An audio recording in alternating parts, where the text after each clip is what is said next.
ማር ልጄ ወገን ዘመድ የለኝ ሀብት የለኝም ከእጄ። ሰላም ጤና ይስጥልን ውድ ተማሪዎች እንዴት ናችሁ? ይህ ከዋሸራ አካዳሚ የሚተላለፍላችሁ የ10ኛ ክፍል ባዮሎጂ ዩኒት 6 ነው። በባለፈው ትምህርታችን በሌሰን 3 ሳይክሊንግ ኦፍ ማቴሪያልስ በሚል ርዕስ ረናል። በባለፈው ሌሰን 3 ሪሳይክሊንግ ኦፍ ማቴሪያልስ በሚል ካርበን ሳይክል፣ ወተር ሳይክል፣ ፎስፈረስ ሳይክል እንደዚሁም ደግሞ ሌሎች አስፈላጊ ንጥረ ነገሮች እንደ ናይትሮጅን ሳይክል የመሳሰሉት በእርዝ አትሞስፌር፣ ባዮስፌር፣ ሊቶስፌር በመሳሰሉት ጂኦስፌር ሪሳይክል እንደሚያደርጉ ለማየት ሞክረናል። ከዚህ ጋር አያይዘን በባለፈው ትምህርታችን ስለ ወተር ሳይክል ለማየት ሞክረናል ማለት ነው። እንግዲህ በእርዝ አትሞስፌር በጣም ጠቃሚ ከሆኑት ንጥረ ነገሮች አንዱ ወተር ሳይክል ነው ማለት ነው። ላይፍ ውሃ እንግዲህ ከተለያዩ ንጥረ ነገሮች በመፍነን በተለያዩ ሂደቶች ውስጥ በማለፍ ከባቢ አየር ውስጥ ዑደቱን ያካሂዳል ማለት ነው። የውሃ ዑደት ሲካሄድ የራሱ የሆነ ሂደቶች ወይም ፕሮሰሶች ያካሂዳል። አንደኛው ኢቫፖሬሽን ነው። በውሃ ዑደት ውስጥ ወይም ደግሞ ወተር ሳይክል ውስጥ የምናገኘው አንደኛው ፕሮሰስ ወይም ሂደት ኢቫፖሬሽን ነው። እንግዲህ ወተር ኢቫፖሬትስ ፍሮም ወተር ፓርትስ ወተር ቦዲስ ላይክ ኦሽንስ ሲስ ፖንድስ ኤንድ አዘርስ። እንግዲህ ውሃ ከተለያዩ የውሃ አካላት በፀሐይ ሙቀት አማካይነት ይተንና ወደ አትሞስፌር ወደ ላይ ይተናል ማለት ነው። እንደዚሁም ከእጽዋት በትራንስፓይሬሽን መልክ ውሃ ሪሊዝ ይደረጋል። እጽዋቶች በቅጠላቸው አማካይነት ውሃን ትራንስፓይሬት ያደርጋሉ። ውሃ በቅጠል አማካይነት ወደ አትሞስፌር ይለቀቃል ማለት ነው። ሶስተኛው ፕሮሰስ ኮንደንሴሽን ነው። እንግዲህ ውሃ በፀሐይ ሙቀት አማካይነት ከተለያዩ የውሃ አካላት ከውቅያኖስ፣ ከባህርና ከኩሬ፣ ከወንዞች ከመሳሰሉ የውሃ አካላት ይተናል። እንደዚሁም ከእጽዋት በቅጠሎቻቸው አማካይነት ውሃ በትራንስፓይሬሽን መልክ ሪሊዝ ከሆነ በኋላ ከተለቀቀ በኋላ የተወሰነ ርቀት ከተጓዘ በኋላ ቅዝቃዜ ይፈጥራል። ይሄ ቅዝቃዜ እንግዲህ አየሩ መሸከም ሲያቅዘው ይሄንን ቅዝቃዜ ምን ይፈጥራል ማለት ነው? ዳመና ይፈጥራል ማለት ነው። ዳመናው እንግዲህ ከተፈጠረ በኋላ በፕሪሲፒቴሽን መልክ በዝናብ መልክ በበረዶ መልክ ውሃ እንደገና ወደ ምድር በዝናብ መልክ ይንጠባጠባል ማለት ነው። በዚህ መልክ እንግዲህ መጨረሻው ስቴፕ ደግሞ ኮሌክሽን ወይም ደግሞ ረኖፍ የምንለው እንግዲህ ዝናብ ሲዘንብ ከፍተኛ የሆነ ጎርፍ ይፈጥራል። ውቅያኖስ፣ ወንዞች የተለያዩ በምድር ላይ እንግዲህ የተለያዩ አካላት ውስጥ በመቀላቀል በዚህ መልክ ዑደቱን ያካሂዳል ማለት ነው። ዛሬ ባዮሎጂ ግሬድ 10 ዩኒት 6 ሌሰን 4 6.22 የምናየው ዘ ካርበን ሳይክል ነው። እንግዲህ ዋን ኦፍ ዘ ኢሰንሻል ኢምፖርታንት ኤሌመንት ኢዝ ነው ካርበን።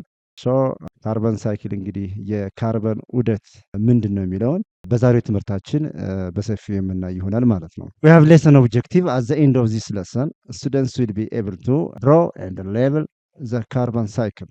እንግዲህ የካርበን ሳይክል ምንድን ነው የሚለውን በዛሬው ትምህርታችን ስናይ የትምህርታችን ዋናው ዓላማ የሚሆነው ምንድን ነው? ስለ ካርበን ዑደት በስዕል ምን እናደርጋለን ማለት ነው ለማሳየት እንሞክራለን ማለት ነው። so we have questions. what happens during the carbon cycle? በካርበን ዑደት ውስጥ እንግዲህ የምናያቸው ክስተቶች ምንድን ናቸው የሚሉትን በስፋት ለማየት እንሞክራለን ማለት ነው። the carbon cycle is the process in which carbon moves through the earth's atmosphere, ሃይድሮስፌር፣ ባዮስፌር ኤንድ ጂኦስፌር። እንግዲህ በካርበን ዑደት ውስጥ እንግዲህ የምናየው ምንድነው? ካርበን እንግዲህ አንኢሴንሻል ኤሌመንት ነው።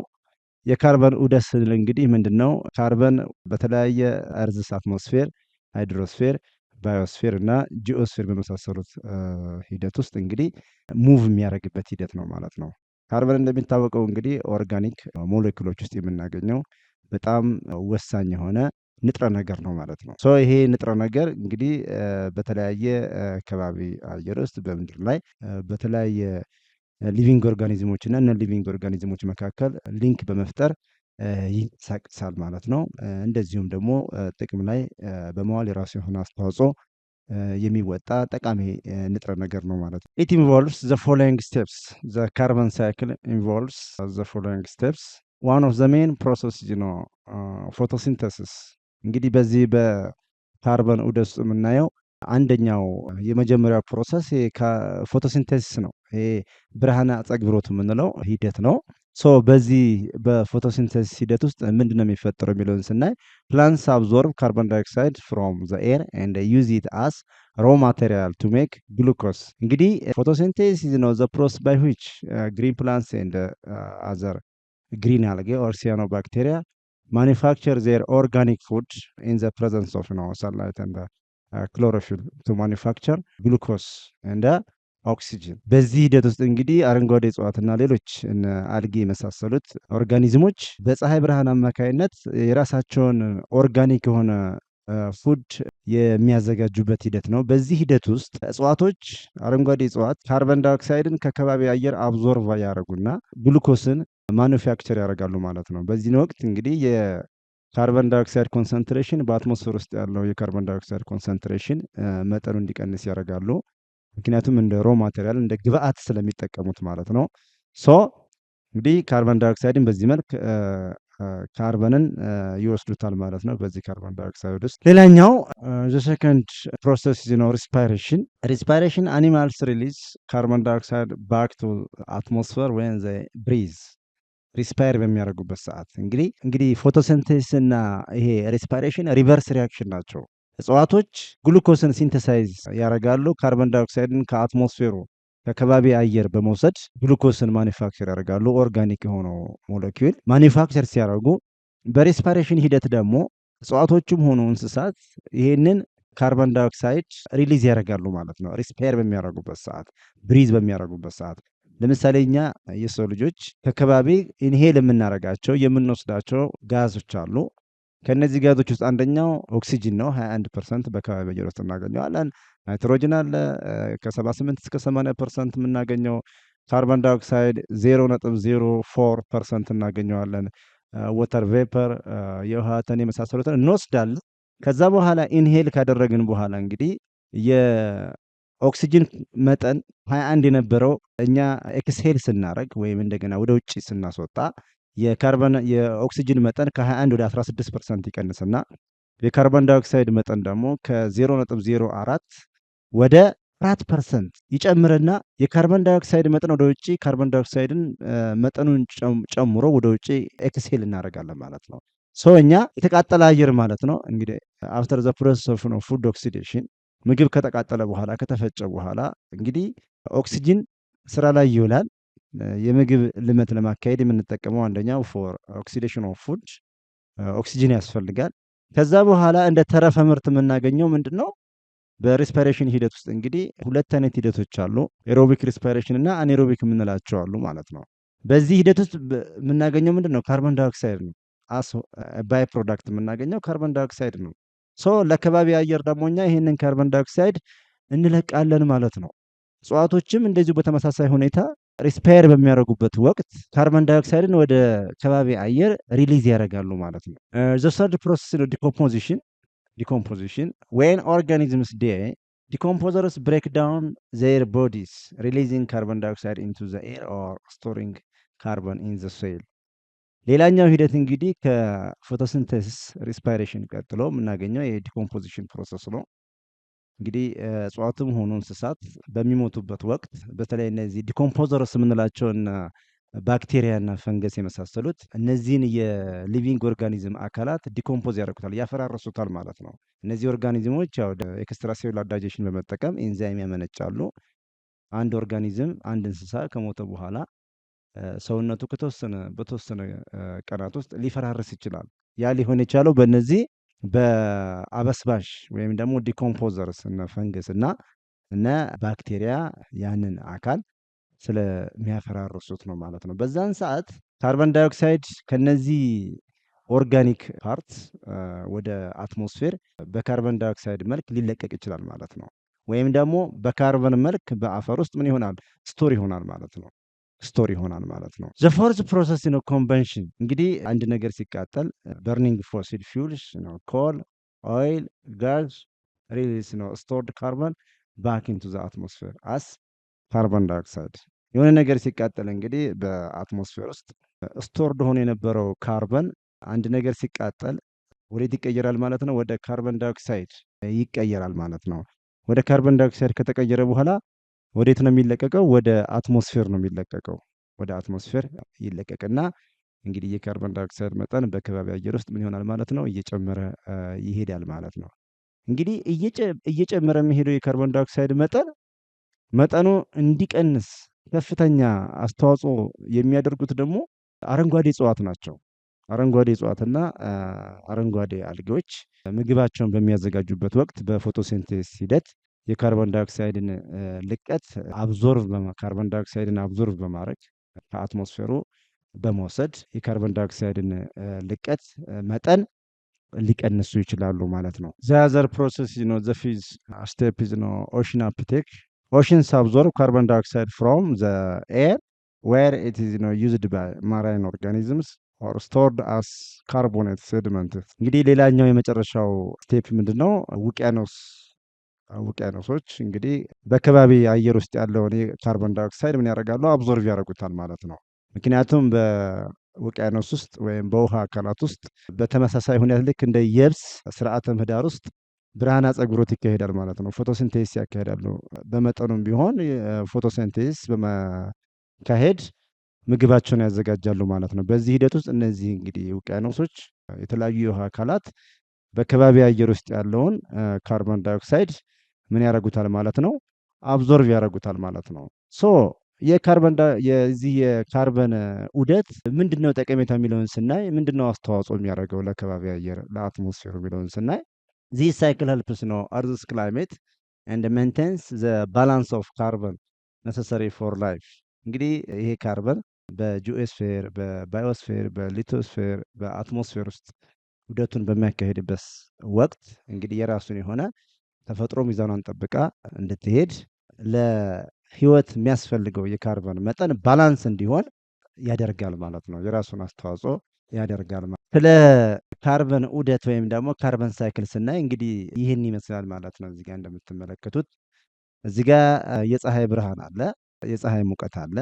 እንግዲህ እዚጋ እንደምትመለከቱት የአንድ ኦርጋኒዝም ህይወት ያለው ነገር በሚሞትበት ሰዓት ዲኬይ ያለው ዲኮምፖዘርስ እነዚህ አበስባሾች እንግዲህ ይህንን ኦርጋኒዝም ያበሰብሱና ወደ አፈር ይቀይሩታል። እዚህ ውስጥ ደግሞ ስቶርድ የሆነው ካርበን አለ ማለት ነው።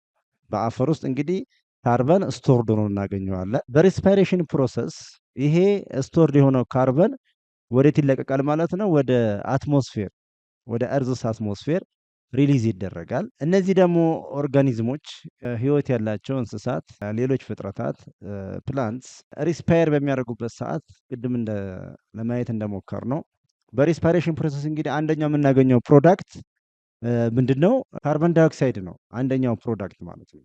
ኢነርጂ አለ። ለምሳሌ ግላይኮላይስ ፕሮሰስ ብናይ በሪስፓይሬሽን ፕሮሰስ ውስጥ ሂደት ውስጥ ምንድነው አንደኛው የምናገኘው ተረፈ ምርት ካርቦን ዳይኦክሳይድ ነው። ከኢነርጂ ቀጥሎ የምናገኘው ካርቦን ዳይኦክሳይድ ነው። ከዛ ወተር ቬፐር እናገኛለን። ሶ ካርቦን ዳይኦክሳይድ በዚህ በሬስፓይሬሽን ሂደት ውስጥ ወደ አካባቢ ሊለቀቅ ይችላል ማለት ነው። በተመሳሳይ ሁኔታ እዚህ ጋር እንደምታዩት እጽዋቶች አሉ። አረንጓዴ እጽዋት እንግዲህ ካርቦን ዳይኦክሳይድን ከከባቢ አየር በፀሐይ ብርሃን አማካኝነት አብዞርቭ ያደርጉታል። በምን ሂደት ውስጥ? በፎቶሲንቴሲስ ሂደት ውስጥ ወይም በብርሃን አጸግብሮት ሂደት ውስጥ እጽዋቶች ምግባቸውን ለማዘጋጀት ማን ይጠቀማሉ? የፀሐይ ብርሃን ይጠቀማሉ። የፀሐይን ብርሃን ተጠቅመው ከከባቢ አትሞስፌር ወይ ከከባቢ አየር ይህንን አትሞስፌሪክ ካርቦን ዳይኦክሳይድ አብዞርቭ አድርገው እንደ ግብአት ይጠቀሙታል ማለት ነው። እንደ ግብአት ይጠቀሙና ክሎሮፊል በመጠቀም ክሎሮፊል ደግሞ ይህን የፀሐይ ብርሃን አብዞርቭ ለማድረግ ይጠቀሙበታል። በዚህ በፎቶሲንቴሲስ ሂደት ውስጥ በብርሃን አጸግብሮት ሂደት ውስጥ እጽዋቶች ምግባቸውን ለማዘጋጀት እንግዲህ አትሞስፌሪክ ካርቦን ዳይኦክሳይድ ይጠቀማሉ፣ እንደ ሮ ማቴሪያል ይጠቀማሉ ማለት ነው። መልሰው ደግሞ እነዚህ እጽዋቶች ሪስፓየር በሚያደርጉበት ሰዓት ይህንኑ ካርቦን ዳይኦክሳይድ ወደ ከባቢ አየር ወይም ወደ አትሞስፌር ሪሊዝ ያደርጉታል፣ ይለቁታል ማለት ነው። እነዚህ ፕላንቶች ደግሞ ዲኮምፖዝ በሚያደርጉበት ሰዓት ምን ይፈጥራሉ? ዲኬይ ይፈጥራሉ ማለት ነው። እጽዋቶች እንደ እንስሳት ያው ሲሞቱ ጊዜያቸው ሲያበቃ ይበሰብሳሉ፣ ወደ አፈርነት ይቀየራሉ። ስቶርድ የሆነው አፈር ውስጥ ስቶርድ የሆነው ካርቦን በካርቦን ዳይኦክሳይድ መልክ ወደ አትሞስፌሩ ተመልሶ ይለቀቃል። ዑደቱን ቀጥሎ ይሄዳል ማለት ነው። በተመሳሳይ ሁኔታ እዚህ ጋር እንደምታዩት የተለያዩ ፋብሪካዎች አሉ። ከፋብሪካዎች የሚወጡ ልቀቶች አሉ። ፓወር ስቴሽንስ ዊች ኢሚሽንስ ቬሂክል ኢሚሽንስ። እንግዲህ እዚህ ጋር ከፋብሪካ የሚወጣው ቃጠሎ አለ። ይሄ ቃጠሎ ምን ይለቃል ማለት ነው? ከፋብሪካ የሚወጣው ጭስ እንግዲህ ካርበን ዳይኦክሳይድ ይዞ ነው ወደ አትሞስፌር ውስጥ የሚለቀቀው ማለት ነው። በዚህ ሂደት ውስጥ እንግዲህ የካርበን ዳይኦክሳይድ ልቀት በከባቢ አየር ውስጥ በጣም ከፍተኛ በሚሆንበት ሰዓት ያለ ሙቀት መጨመር ይከሰታል ማለት ነው። የአካባቢው ሙቀት ምክንያቱም ካርበን ዳይኦክሳይድ እንግዲህ አንደኛው የግሪን ሃውስ ጋዝ ነው። በዚህ በግሪን ሃውስ ጋዝ ውስጥ ደግሞ ምን ይፈጠራል ማለት ነው? የፀሐይ ብርሃን ታምቆ ሪፍሌክት እንዳያደርግ እዛው ትራፕ አድርጎ የማስቀረት አቅም ስላለው የዓለም ሙቀት እንዲጨምር ያደርጋል ማለት ነው። ሶ የካርበን ዳይኦክሳይድ ልቀት እንግዲህ ከዓለም ሙቀት መጨመር ጋር ወይም ከክላይሜት ቼንጅ ጋር ከፍተኛ ቁርኝነት አለው ማለት ነው። ሶ ይሄ እንዳይሆን ምንድነው መፍትሄው ስንል እንግዲህ በፋብሪካ አካባቢ እጽዋቶችን መትከል። ምክንያቱም እጽዋቶች ምግባቸውን በፎቶሲንቴሲስ አማካኝነት ምግባቸውን ሲያዘጋጁ በዋናነት የሚጠቀሙት ግብአት ምንድነው? ካርበን ዳይኦክሳይድ ነው። ስለዚህ ምግባቸውን ለማዘጋጀት ይህን የካርበን ዳይኦክሳይድ ልቀት ከከባቢ አየር ውስጥ ወይም ደግሞ ከአትሞስፌር ምን ያደርጉታል ማለት ነው? ይቀንሱታል ማለት ነው። ሃው ዱ ዩ ሊንክ ካርበን ዳይኦክሳይድ ቱ ክላይሜት ቼንጅ? እንግዲህ የካርበን ዳይኦክሳይድን ልቀት ከክላይሜት ቼንጅ ጋር እንዴት እናያይዛለን ነው። ካርበን ዳይኦክሳይድ ኢዝ ዳይሬክትሊ ሊንክድ ቱ ክላይሜት ቼንጅ ስሩ ግሪን ሃውስ ኢፌክት። እንግዲህ እንደሚታወቀው የካርበን ዳይኦክሳይድ በከባቢ አየር ውስጥ የሚገኝ የግሪን ሃውስ ጋዝ ነው ማለት ነው። እስቲ ነው ግሪን ሃውስ ጋዝ። ካርበን ዳይኦክሳይድ ኢዝ የግሪን ሃውስ ጋዝ ዛት ትራፕስ ሂት ኢን ዘ ኤርዝስ አትሞስፌር። እንግዲህ የካርበን ዳይኦክሳይድ ልቀት በከባቢ አየር ውስጥ በሚበዛበት ወቅት የፀሐይ ብርሃን ሙቀትን ምን ያደርጋል ማለት ነው? ትራፕ ያደርጋል። የፀሐይ ብርሃን እንግዲህ እንደሚታወቀው በሙሉ ወደ ምድር አይመጣም። አስፈላጊ ሆነው ነው የተወሰነው ፐርሰንት ወደ እርዝ ወይም ደግሞ ወደ መሬት የሚለቀቀው። ሌላኛው ፓርት ወደኋላ ነው ሪኢሚትድ ባክ የሚያደርገው ማለት ነው። ወደኋላ ሪፍሌክት ያደርጋል። ያ እንዳይሆን ግን ካርበን ዳይኦክሳይድ ምንድን ነው የሚያደርገው? የፀሐይን ሙቀት ትራፕ አድርጎ የፀሐይ ብርሃን እንደገና ወደኋላ ሪፍሌክት እንዳያደርግ ትራፕ አድርጎ ስለሚይዝ ለዓለም ሙቀት መጨመር ከፍተኛ የሆነ አስተዋጽኦ ያደርጋል ማለት ነው። ሌላኛው የበርኒንግ ፎሲል ፊውልስ ሂውማን አክቲቪቲስ ነው። ላይክ በርኒንግ ኮል ኦይል ጋስ ሪሊዝ ላርጅ አማውንት ኦፍ ካርበን ዳይኦክሳይድ። እንግዲህ ሌላኛው ምንድነው? ይሄ ፎሲል ፊውል እንግዲህ ማቃጠል ነው። የሰው ልጅ እንግዲህ አንዱ ለካርበን ዳይኦክሳይድ ልቀት ምክንያት ከሚሆኑት ክስተቶች አንዱ የሰው ልጅ ነው። እንግዲህ ደን መጨፍጨፍ፣ የተለያዩ ነዳጅ ማቀጣጠል፣ ከፋብሪካ የሚወጡ የተለያዩ ጋዞች፣ የተቃጠሉ አየሮች ከተለያዩ ፋብሪካዎች ይወጣሉ። ደን ሲጨፈጨፍ፣ ደን ሲቃጠል፣ በተለያየ ምክንያት እንግዲህ የሰው ልጅ ዕለት ተዕለት ኑሮውን ለማሻሻል ሲል በሚያደርጋቸው እንቅስቃሴዎች ውስጥ የካርበን ዳይኦክሳይድ ልቀት ሊጨምር ያደርጋል ማለት ነው። ይሄ ደግሞ በከባቢ አየር ውስጥ የካርበን ዳይኦክሳይድ መጠን በከፍተኛ ሁኔታ እንዲጨምር ያደርጋል ማለት ነው። በአሁኑ ሰዓት እንደሚታወቀው ቴክኖሎጂ እየዳበረ ሲመጣ እያደገ ሲመጣ እንግዲህ ፋብሪካዎች እየተቋቋሙ የፋብሪካ ቁጥር እየሰፋ ሲመጣ በዛው ልክ ደግሞ የካርበን ዳይኦክሳይድ ልቀት በከባቢ አየር ውስጥ እየጨመረ ይመጣል ማለት ነው። ዘ ነው ኢንክሪዝድ ግሎባል ቴምፕሬቸርስ ኤክሰስ ካርበን ዳይኦክሳይድ ኢንሃንስ ዘ ግሪን ሃውስ ኢፌክት ኮዚንግ ግሎባል ዋርሚንግ። ቀደም ሲል እንደተናገር ነው እንግዲህ የካርበን ዳይኦክሳይድ ልቀት በከባቢ አየር ውስጥ መጨመር ለዓለም ሙቀት መጨመር ከፍተኛ የሆነ አስተዋጽኦ ይኖረዋል ማለት ነው። ምክንያቱም ካርበን ዳይኦክሳይድ የግሪን ሃውስ ጋዝ ነው። የፀሐይን ብርሃን ወደኋላ ሪፍሌክት እንዳይሆን ትራፕ አድርጎ በማስቀረቱ ምክንያት የዓለም ሙቀት እንዲጨምር ከፍተኛ የሆነ አስተዋጽኦ ያደርጋል ማለት ነው። ዘ ሪዝን ነው ኤክስትሪም ዌዘር ራይዚንግ ቴምፕሬቸርስ ሌድ ቱ ቼንጅስ ኢን ዌዘር ፓተርን ኢንክሉዲንግ ስትሮንገር ስቶርም ድራውት ኤንድ ሂት ዌቭስ። እንግዲህ ይሄ የካርበን ዳይኦክሳይድ ልቀት በከባቢ አየር ውስጥ ከፍተኛ የሆነ የዓለም ሙቀት እንዲጨምር ያደርጋል። በዚህ ምክንያት ደግሞ እንግዲህ ከፍተኛ የሆነ ድርቅ እንዲመጣ ያደርጋል። የሙቀት ዌቭ ወይም ሞገድ እንዲከሰት ያደርጋል። እንደዚሁም ደግሞ ከፍተኛ የሆነ አውሎ ነፋስ፣ ድርቅ፣ የሙቀት ሞገድ ከመጨመር አንጻር ከፍተኛ የሆነ አስተዋጽኦ ይኖረዋል ማለት ነው። እንግዲህ ከደን መጨፍጨፍ ጋር ተያይዞ የካርቦን ዳይኦክሳይድ መጠን መጨመር ከፍተኛ ይሆናል። ከዛ ጋር ተያይዞ የዓለም ሙቀት መጨመር ይጨምራል። ይሄ ሲሆን ደግሞ የዝናብ እጥረት ይኖራል፣ ድርቅ ይጨምራል፣ ከፍተኛ የሆነ አውሎ ነፋስ እንደዚሁም የሙቀት ሞገድ ያመጣል ማለት ነው። ሌላኛው ዘሪዝ ነው መልቲንግ አይስ ኤንድ ራይዚንግ ሲ ሌቭልስ። እንግዲህ ዋነኛው እንግዲህ የዓለም ስጋት የሆነው በአሁኑ ሰዓት የዓለማችን ትልቁ ስጋት እንግዲህ በተለይ በሰሜን እና በደቡብ ዋልታ ያለው የበረዶ ግግር ይቀልጣል፣ በዓለም ሙቀት መጨመር የተነሳ ይቀልጣል የሚል ስጋት አለ ማለት ነው።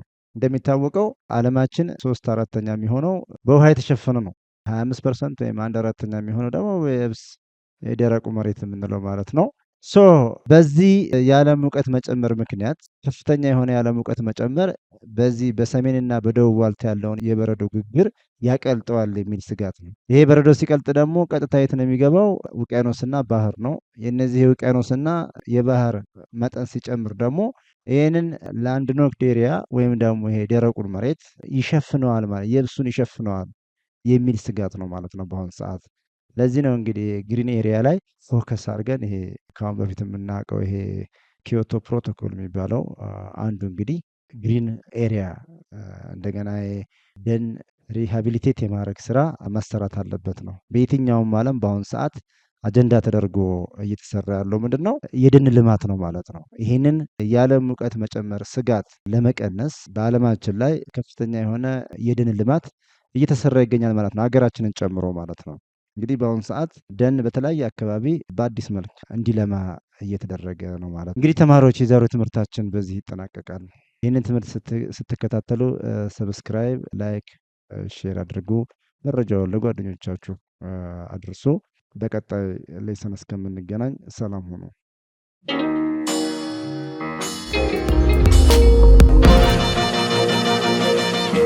ፀሐይ ነው ላልተማረ ሰው ግን ቀኖች